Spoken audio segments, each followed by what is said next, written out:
के द्वारा चयनित राजकीय इंटर कॉलेजेस में प्रधानाचार्यों की नियुक्ति पत्र वितरण के आज के इस कार्यक्रम में मंच पर उपस्थित प्रदेश की माध्यमिक शिक्षा विभाग की मंत्री श्रीमती गुलाब देवी जी, प्रदेश के मुख्य सचिव श्री दुर्गा शंकर मिश्र जी, अपर मुख्य सचिव माध्यमिक शिक्षा श्री दीपक कुमार जी, शिक्षा विभाग के सभी अधिकारीगण, चयनित सभी प्रधानाचार्यगण और उपस्थित भाइयों बहनों, आदरणीय प्रधानमंत्री जी की प्रेरणा से मिशन रोजगार के अंतर्गत हर एक युवा को उसकी क्षमता और योग्यता के अनुरूप नौकरी और रोजगार उपलब्ध कराने का जो अभियान चल रहा है, इस क्रम में राजकीय इंटर कॉलेजेस के 219 नवनियुक्त प्रधानाचार्यों को नियुक्ति पत्र वितरण का एक कार्यक्रम आज यहां पे संपन्न हो रहा है। मैं सबसे पहले उत्तर प्रदेश लोक सेवा आयोग को एक निष्पक्ष और पारदर्शी चयन की प्रक्रिया को संपन्न करने के लिए हृदय से धन्यवाद देता हूं और आप सभी का उत्तर प्रदेश शासन का हिस्सा बनने के लिए हृदय से बधाई देते हुए अभिनंदन भी करता हूं। वास्तव में एक बड़ा दायित्व है।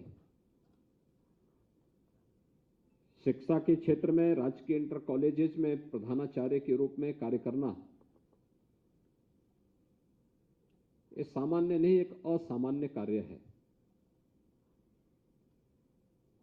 दो चुनौतियां आपके सामने होंगी। एक, राजकीय इंटर कॉलेज एक समय में प्रदेश की शिक्षा की और खासतौर पर माध्यमिक शिक्षा की रीढ़ मानी जाती थी। समय बदला, समय के अनुसार चयन की प्रक्रिया समयबद्ध तरीके से न होने के कारण शिक्षा का स्तर गिरा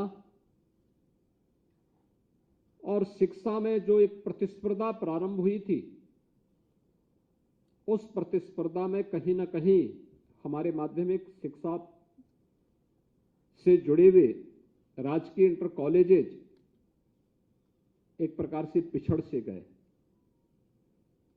परिणाम रहा कि लगातार छात्र संख्या इनसे कम होती गई और फिर लोगों का विश्वास इसके कारण कम होता गया। एक और उस विश्वास को बहाल करना और दूसरा, उत्तर प्रदेश फिर से शिक्षा का एक हब बन सके। भारत की आध्यात्मिक और सांस्कृतिक विरासत का प्रतिनिधित्व उत्तर प्रदेश करता है और याद रखना, इसकी प्रारंभिक नींव हमारे शिक्षा के केंद्र हैं।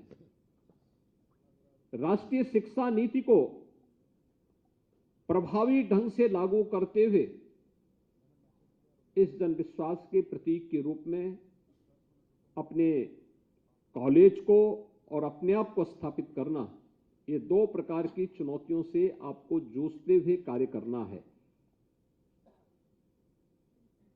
लंबे समय से मांग हो रही थी इंटर कॉलेजेस के प्रधानाचार्य की नियुक्ति की प्रक्रिया को भी समयबद्ध ढंग से आगे बढ़ाया जाए।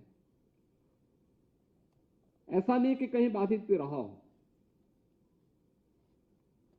पिछले 6 वर्ष के अंदर लगभग 6 लाख सरकारी नियुक्तियां हम लोगों ने प्रदेश से दी हैं, जिसमें से 1,64,000 तो केवल शिक्षकों की है। बेसिक और माध्यमिक शिक्षा में शिक्षकों की 1,64,000 से अधिक भर्तियां हुई हैं। एक बड़ी संख्या है। और यह भी व्यवस्था दी गई कि हमारे शिक्षा के केंद्र, हमारे शिक्षण संस्थान शिक्षक विहीन न हो। अगर कोई शिक्षक रिटायर हो गया है तो रिटायरमेंट के बाद उनको एक निश्चित मानदेय पर, एक फिक्स मानदेय पर तब तक उनकी सेवाएं ली जाएं जब तक कि नए शिक्षक की तैनाती न हो जाए। और ये प्रक्रिया भी हम लोगों ने 2017-18 से लगातार प्रदेश में माध्यमिक शिक्षा से जुड़े हुए सभी संस्थाओं में इसको प्रभावी ढंग से लागू किया। जो एक छवि खराब हुई थी, उस छवि से उभारने का एक प्रयास भी हुआ। एक समय ऐसा भी आया था जब ऐसे लगता था कि माध्यमिक शिक्षा परिषद से जुड़े हुए हमारे कॉलेजेस ये सभी नकल के अड्डे से बन गए थे। ठेके में नकल होती थी। बहुत सारे जनपद तो इसके बदनाम के केंद्र हो गए थे। लेकिन आज हम कह सकते हैं कि इसमें जो पिछले 6 वर्ष के अंदर सुधार हुआ, उसमें से गत वर्ष माध्यमिक शिक्षा परिषद के द्वारा संपन्न हुई हाई स्कूल और इंटरमीडिएट बोर्ड की परीक्षा एक नजीर भी बनी। आपने देखा होगा,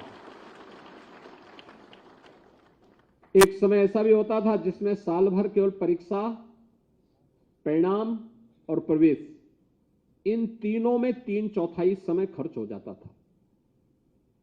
यानी 3 महीने तक परीक्षा, अगले 3 महीने परिणाम आने में और अगले 3 महीने प्रवेश होने में लग जाते थे। और बाकी जो 3 महीने बचते थे, इसमें पर्व और त्योहार भी होने हैं, छुट्टी भी होनी है। तो स्वाभाविक रूप से जो एक कार्य इस दिशा में आगे बढ़ना चाहिए था, वह नहीं हो पाता था। ये पहली बार हुआ है और मुझे लगता है कि पूरे देश के लिए नजीर भी बना कि 14 से 15 दिन के अंदर परीक्षा, माध्यमिक शिक्षा के 56 लाख विद्यार्थियों की परीक्षाओं को संपन्न कराना और अगले 14 दिन के अंदर परिणाम लाना, ये माध्यमिक शिक्षा ने गत वर्ष करके दिखाया। नकल विहीन परीक्षा होगी, यह भी करके दिखाया। और उसने अन्य बोर्ड और उन संस्थाओं को जो परीक्षाएं कराते हैं उनके लिए एक मानक भी इसके सामने प्रस्तुत किया। अगर 56 लाख विद्यार्थियों की परीक्षा एक तय समय सीमा के अंदर संपन्न की जा सकती है, कोई कारण नहीं कि हम शिक्षा की गुणवत्ता को बनाए रखते हुए अन्य जो भी सुधारात्मक कदम उठाए जाने हैं, इनको भी हम समयबद्ध तरीके से आगे न बढ़ा सकें। अवश्य किया जा सकता है और इस दिशा में हमारे प्रयास आगे बढ़ने ही चाहिए। और यह प्रयास के लिए आज उत्तर प्रदेश सरकार आपको ये जिम्मेदारी दे रही है। जो 219 नवचयनित प्रधानाचार्य हैं, क्योंकि वह किसी भी शिक्षण संस्थान के प्रधानाचार्य उस संस्थान के रीढ़ होते हैं।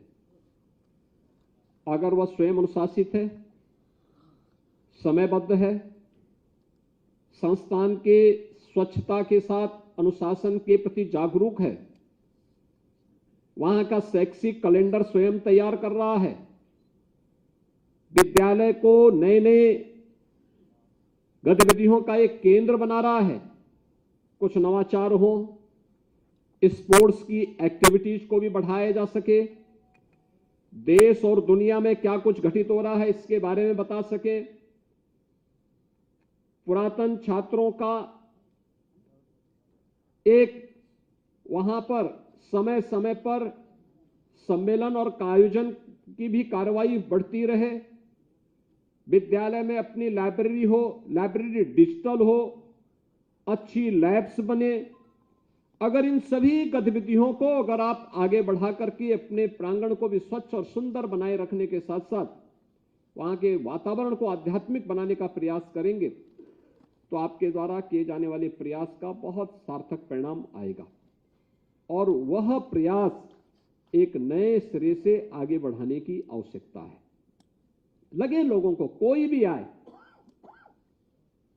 ऐसा नहीं कि ना हुआ हो। बहुत सारे लोग अपने अच्छे और सकारात्मक कदमों से उनके द्वारा उठाए गए समय समय पर जो सकारात्मक पहल और कदम थे उसने वहां पे बहुत अच्छे परिणाम भी दिए हैं, बहुत अच्छे परिणाम उसके सामने आए हैं और उन परिणामों से प्रदेश उससे लाभान्वित हो रहा है, हमारी युवा पीढ़ी उससे लाभान्वित हो रही है।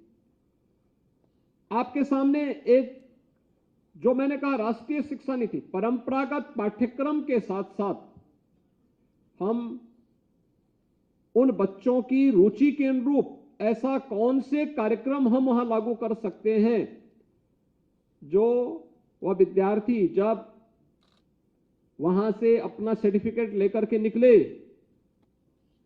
तो समय अपने को असहाय महसूस न करे। इसके लिए आज स्किल डेवलपमेंट से जुड़े हुए छोटे छोटे कार्यक्रम बन सकते हैं। 3 महीने के, 6 महीने के पाठ्यक्रम विभाग भी उसको बना रहा है। बहुत सारी चीजें ऐसी हो सकती हैं जिसको हम उसके साथ साथ उनका, अगर वह बच्चा हाई स्कूल में पढ़ रहा है उसके लिए चयन करना। इसमें 2 प्रकार के कार्यक्रम हो सकते हैं। एक, उस जनपद, उस क्षेत्र की रुचि और आवश्यकता के अनुरूप। दूसरा प्रोग्राम हो सकता है जो स्किल डेवलपमेंट मिशन के अंतर्गत भी बहुत सारे ऐसे छोटे छोटे कार्यक्रम होंगे, 3 महीने या 6 महीने के सर्टिफिकेट कोर्स होंगे जो अपने पाठ्यक्रम के साथ साथ वो विद्यार्थी आगे बढ़ा सकता है। आप